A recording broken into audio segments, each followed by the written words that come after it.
너무 귀한 말씀이에요. 오늘 이 말씀을 준비하면서 많은 생각을 했어요. 저 자신에게 주시는 말씀이기도 하고, 오늘 제목을 흥함과 쇠함이라 그랬는데, 이것은 예수님은 흥하고 나는 쇠하여야 한다는 세례 요한의 고백이에요.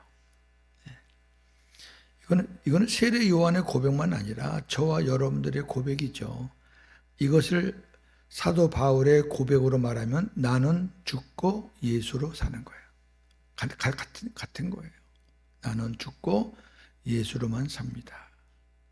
내가 드러나면 예수님이 발을 붙일 곳이 없어요. 내가 막 다 가는데 예수님이 뭘 어떻게 하실 거예요? 내가 내려놓은 만큼 그 빈 공간에 들어오셔서 우리 주님이 하시기 때문에 내가 완전히 죽을 때 그때 막 살아나는 건데 우리가 그걸 잘 못해요. 뭐 말씀을 들으면 아멘 아멘 하는데 실장 딱 들어가면 이거 잘 안 되는 거거든요. 진짜 어려워요. 분명히 저 사람은 나보다 못한데 내가 더 죽어야 돼? 내가 더 양보해야 돼? 자존심 상하고 뭐 그런 게 오늘 그런 말씀이에요. 자, 시작합니다. 세례 요한은 예수님에 대해 앞서서 몇 차례 증언하였습니다. 1장에 보면은 여러 번 예수님에 대해서 세례 요한이 증언했죠. 오늘 본문은 세례 요한이 예수님에 대해 증언하는 마지막 내용이에요. 마지막. 오늘 말씀의 핵심은 예수님의 제자들이 베푸는 세례와 세례 요한이 베푸는 세례로 인해 오해가 생겼어요. 왜? 예수님이 오시기 전에는 세례 요한만 세례를 베풀었거든요. 자, 이런 게 이제 우리가. 근데 예수님이 오신 다음에는 예수님의 제자들도 세례를 베푸는 거예요. 여기서 기억할 것은 예수님은 물 세례를 베풀지 않으셔요. 예수님은. 예수님의 제자들이 예수님의 가르침을 받아서 예수님의 제자들이 세례를 베푸는 거예요. 근데 이게 오해가 생기는 거예요. 아니 우리 선생님이 독단적으로 했던 건데 왜 저 사람들이 막 하지? 이게 오해가 되는 거예요. 그래서 세례 요한의 제자와 유대인 간의 변론이 일어나요. 이제 말다툼이 일어나요. 뭐 네가 옳으냐 내가 옳으냐 뭐 우리 한번 이런 거 붙으면 시끄럽잖아요. 자, 그때 이거를 정리해 줄 사람은 세례 요한밖에 없어요. 세례 요한이 자신의 정체성과 나는 이런 사람이다. 나는 예수님을 안내하는 사람일 뿐이다. 나는 그리스도가 아니다. 나한테 따라오지 마라. 나를 우러러 보지 마. 이런 정체성, 그 다음에 예수님이 그리스도라는 것을 증언함으로 인해서 이 문제가 정리돼요. 그러니까 이 문제를 정리할 사람은 세례 요한밖에 없는데 세례 요한이 그것을 하는 거예요. 우리 오늘 많이 배울 거예요. 그렇구나. 자, 첫 번째 예수님과 세례 요한의 세례입니다. 22절, 24절. 예수님은 니고데모와 대화를 마치신 후 3장을 앞부분에 세례 요한 예수님과 니고데모 대화가 있었죠. 이제 끝났어요. 지난 시간으로. 제자들과 함께 유다 땅으로 가서 제자들과 함께 머무시며 세례를 베푸셨습니다. 이렇게 보니까 얼른 보면 마치 예수님께서 세례를 베푸신 것처럼 보이죠? 아니 제자들과 함께 머무시며 세례를 베푸셨다 오늘 본문에. 그러니까 예수님의 세례를 베푸셨네? 그런데 실상은 예수님의 제자들이 세례를 베푼 거예요. 자, 요한복음 4장 1절에서 3절을 봅니다. 예수께서 계자를 삼고 세례를 베푸시는 것이 요한보다 많다 하는 말을 바리새인들이 들은 줄을 주께서 아신지라. 예수께서 친히 세례를 베푸신 것이 아니요 제자들이 베푼 것이라. 유대를 떠나서 다시 갈릴리로 가실세. 그랬어요. 제자들이 베푼 건데 예수님의 제자들이 베푸는 거를 이제 예수님이 베푸는 걸로 소문이 잘못 나가지고 오해가 생기는 거죠. 이런 일이 많아요.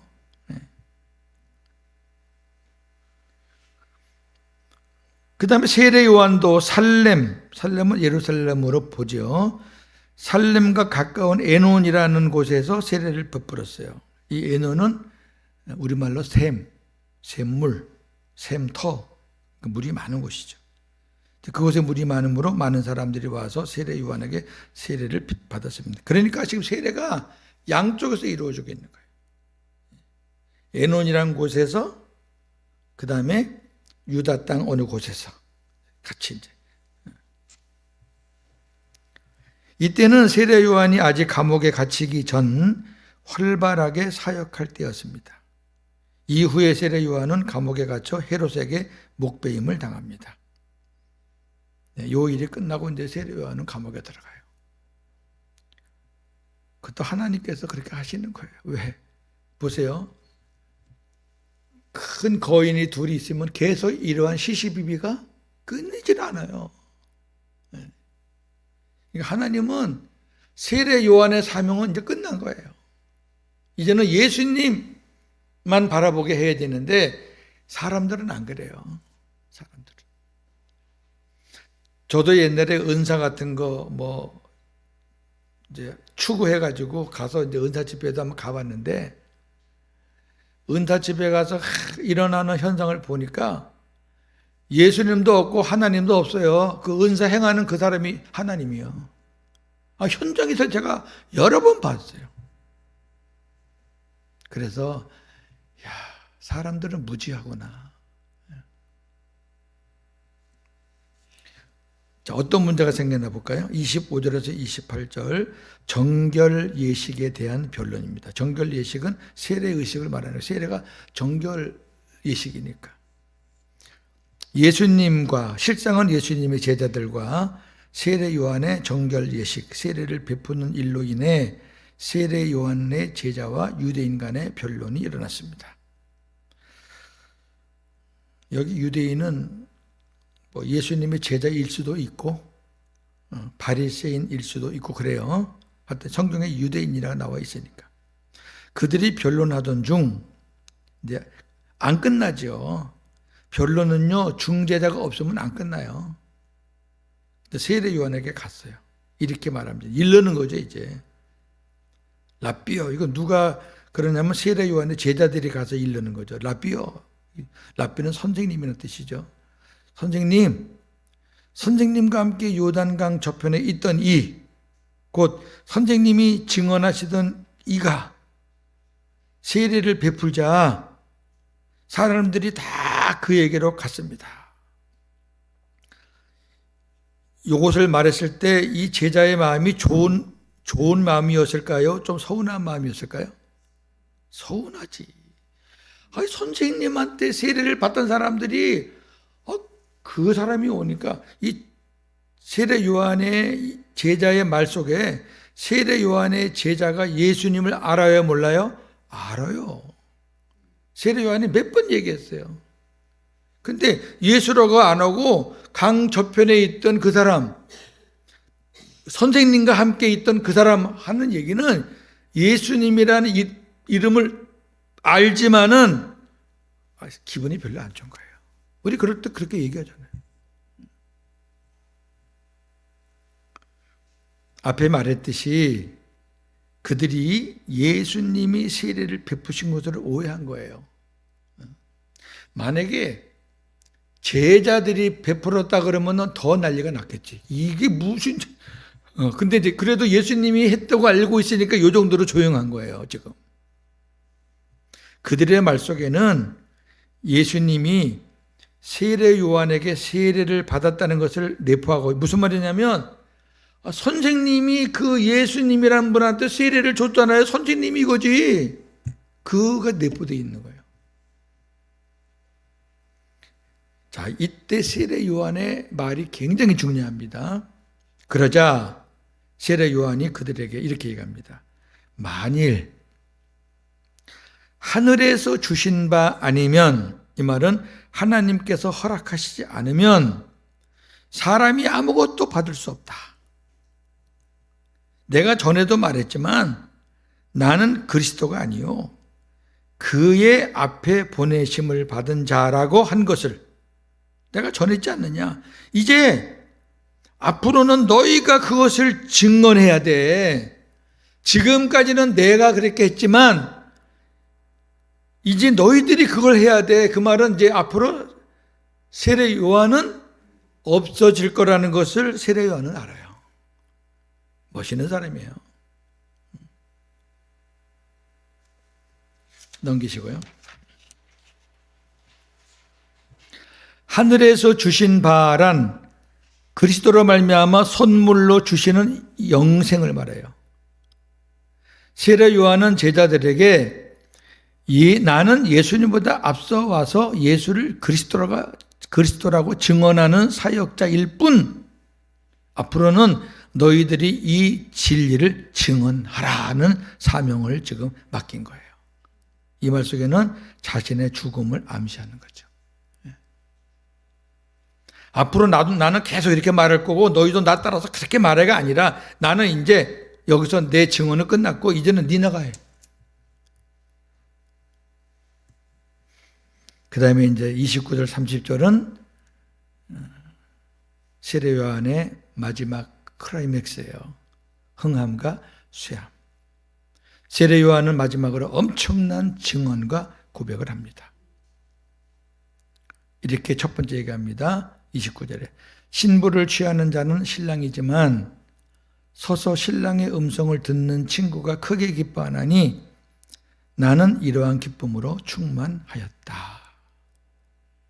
자, 세례 요한은 결혼식을 배경으로 예수님을 신랑이라고, 자신은 신랑의 음성을 듣고 크게 기뻐하는 친구라고 비유합니다. 결혼식에서 신랑은 주인공이고 신랑의 친구는 들러리입니다. 분위기 맞춰주는 거예요. 분위기 맞춰주고 결혼식 잘 돼도 도와주고. 들러리 역할은 서서, 들러리가 앉아있나요?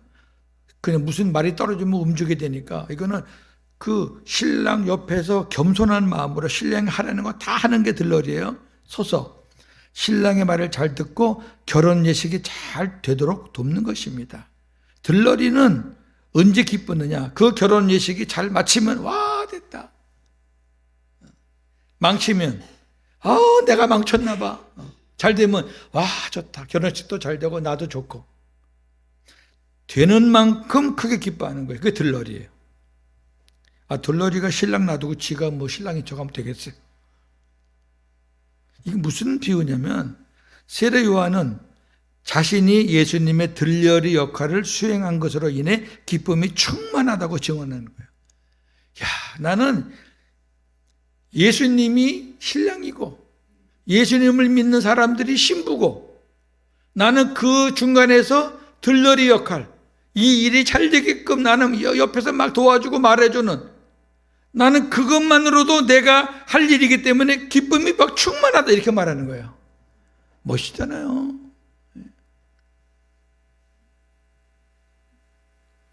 (30절에) 이렇게 말합니다. 예수는 흥하여야 하겠고 나는 세례 요한은 쇠하여야 하리라. 이 말은 예수님은 계속해서 커져야 하고 세례 요한 자신은 점점 작아져야 한다는 고백입니다. 제가 여기까지 딱 말씀을 준비해 놓고 한참 쉬었어요. 여러분, 일단 말씀은 목사를 통해서 나가는 거잖아.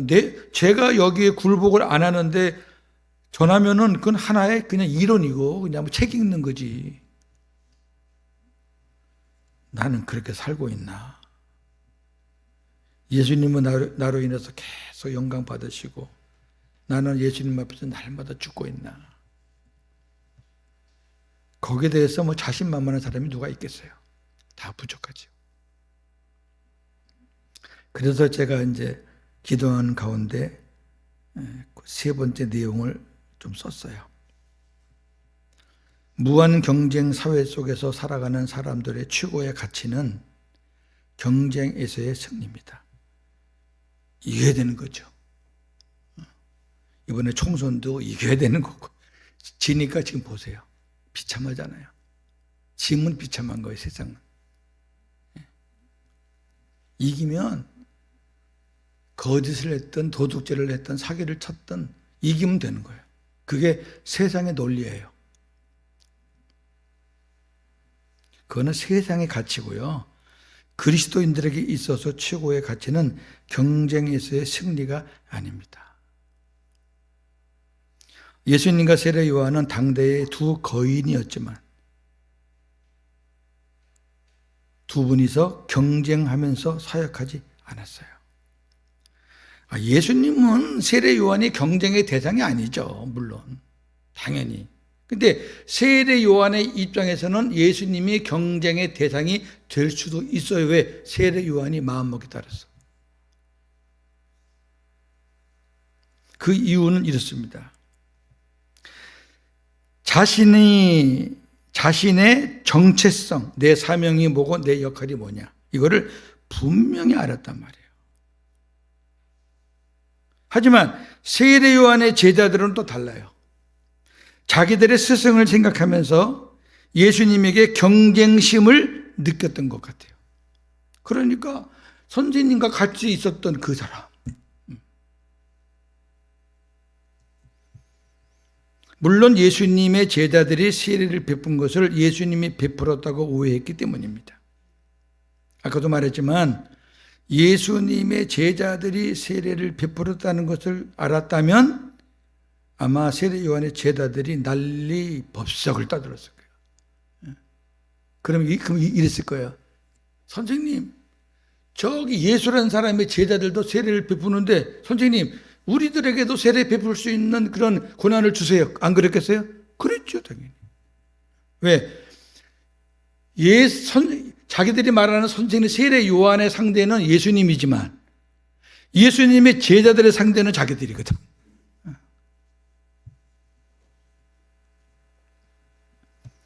때로는 우리 역시도 오해로 인해 쓸데없는 경쟁을 하기도 합니다. 이 오해가 많아요. 경쟁에서 승리하는 것이, 경쟁에서 이기는 것만이 그리스도의 믿음은 아닙니다. 자, 경쟁에서 이겼어요. 야, 그 사람 믿음 좋다. 야, 믿음으로 승리했네. 아니에요. 세상의 가치관으로는 경쟁에서 탈락한 것을 패배라고 합니다. 그러나 그리스도인들에게는 어떠한 상황에서도 그리스도에 대한 믿음을 지킨 것이 승리이고 그렇지 못하면 패배입니다. 그리스도인의 가치관의 기준은 외적 승리가 아니라 믿음입니다. 할렐루야. 세례 요한이 그걸 지킨 거죠. 그리스도에 대한 믿음이 있었기 때문에 제자들이 무슨 말을 하고 상황이 어떻게 돌아가도 흔들리지 않은 거예요. 이게 중요하단 말이에요.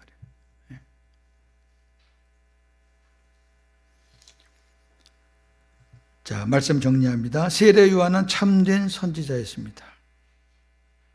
왜 그런가 보세요. 당시 대부분의 유대인들은 세례 요한을 따랐고 그의 명성은 하늘을 찌르는 듯 했습니다. 자, 세례 요한을 거역한 유대인들은 없어요. 왜? 회개하라고 하는데. 아니, 회개하라고 하는데, 여러분, 어느 목사님이 회개하라고 하는데 뻗떡 일어나서 나는 회개 안 한다고 할 사람은 어디 있겠어요? 그러니까 세례 요한의 말에 거부하는 사람은 없었어요. 다 따랐어요. 전국에서 다 몰렸어요. 그때 세례 요한의 인기는 하늘을 찌렀어요. 반면 예수님에 대한 사람들의 시각은 호불호. 예수님을 만난 사람들은 예수님을 좋아하지만 예수님을 안 만난 사람들은 예수가 누구야? 우리 세례 요한 선생님보다 더 뛰어나? 오죽하면 세례 요한한테 당신이 그리스도가 아니야? 당신이 선지자지? 계속 물었잖아요. 세례 요한 아니야. 난 선지자도 아니야. 난 그리스도도 아니야. 그러나 세례 요한은 예수가 하나님이 보내신 그리스도라는 것을 확실히 믿고 흔들림 없이 자신의 사명과 역할을 다했다. 이게 믿음이에요. 예수님이 어떤 분이라는 것에 대한 100% 믿음이 없이는 흔들리는 거예요. 99.9%도 그것도 흔들려요. 왜? 0.1%가 남아있잖아. 근데요, 보세요. 이러한 세례 요한이 0.1%를 안 믿었던 순간이 있었어요. 언제죠? 어디 있을 때? 감옥에 있을 때. 감옥에서 이제 있잖아요. 감옥에 들어와서도 세례 요한은 서운한 게 없었어요. 왜? 내가 할 일은 끝났고 이제는 하나님이 나를 불러가시나 보다. 이제는 예수님께서 내가 하던 일을 하시겠지 하고 기대했는데 소문이 안 들리는 거예요. 예수님이 하시는 일이 미미한 거예요. 그 세례 요한이 감옥에 있으면서 궁금한 거예요. 그래서 제자들에게 이렇게 묻지요. 가서 예수님에게 이렇게 물어봐라. 당신이 선생님이 진짜 하나님이 보내신 그분이 맞습니까? 아니 이게 지금 세례 요한의 입에서 나오면 안 되는 말이에요. 우리 이런 말씀을 볼 때 이거 세례 요한의 믿음이 변질됐네 그렇게 보시면 안 돼요. 세례 요한의 믿음은 변질될 믿음이 아니에요. 믿음은 튼튼하고 견고한데 사람이 상상 못할 막 압박이 오고 고통이 심하면 약해지는 거죠. 약해지는 거예요. 저나 여러분 안 그럴 것 같아요. 죄를 짓고 큰일이 뻥뻥 친 사람들이 검찰에 가서 조사받고 감옥에 들어가면요 10중 8구는 다 흔들려요. 뭐 멀리서 얘를 찾아볼 거 없잖아요. 지금 정치계를 보면 알잖아요. 그 안 들어가려고 별시호를 다 하잖아요. 그러니까 사람이 환경이 너무 막 압박이 오면은 흔들리는 거예요. 다른 게 흔들리는 게 아니라 내가 이제 감옥에 죽으면 나는 되는데 아니 저분이 내가 이제 없으니까 막 하시면 좋겠는데 소문이 그렇게 크게 안 나는 거예요. 이럴 때 충분히 우리가 세례 요한의 입장에서 그럴 수 있다 이렇게 봐야 되지. 세례 요한은 믿음이 뭐 또 변질된 거 아니에요. 자 보세요. 세례 요한이 오늘 말씀한 것 세 가지 멋있는 말씀. 첫째, 나는 그리스도가 아니다. 큰 거인 두 사람에서 나는 아니하고 쫙 빠졌어요. 나는 신랑의 들러리 서는 것만으로도 기쁨이 충만하다. 나는 그분하고 이렇게 쌍두마차가 아니라 나는 그분 아래에서 그분이 하는 일이 잘 되기를 박수치면서 바라는 나는 그 일로만 나는 족하다. 세 번째, 그는 흥하여야 하겠고 나는 쇠하여야 하리라. 이러한 증언과 고백은 아무나 할 수 있는 것이 아니고요. 예수 그리스도를 진정으로 믿는 복음의 성도만이 할 수 있는 것입니다. 할렐루야. 저나 여러분도 이 고백하면서 살아야죠. 비록 부족해도 지금은 부족해도 그렇게 하겠다는 그런 다짐을 하나님 앞에 가끔 보이는 게 좋아요. 자, 이러한 세례 요한에 대해서 예수님은 뭐라고 말씀하셨는가? 이것도 또 재밌잖아요. 마태복음 11장 11절입니다. 내가 진실로 너희에게 말하노니 여자가 낳은 자 중에 세례 요한보다 큰 이가 일어남이 없도다. 그러나 천국에서는 극히 작은 자라도 그보다 크니라. 아멘. 무슨 의미인지 아셔요? 뒤에 부분만 없으면 좋겠는데 또 뒤에 부분은 또 뭐야? 이게 왜 붙었어? 응? 여자가 낳은 자 중에 세례 요한보다 큰 이가 없다 그러면 와, 여자가 낳은 자는 이 세상의 모든 사람 아니요. 그럼 이 세상의 모든 사람 중에서 세례 요한이 최고다 이렇게 말하면 좋겠는데 그 뒤에 천국에서는 극히 작은 자라도 세례 요한보다는 다 커. 이게 뭐지?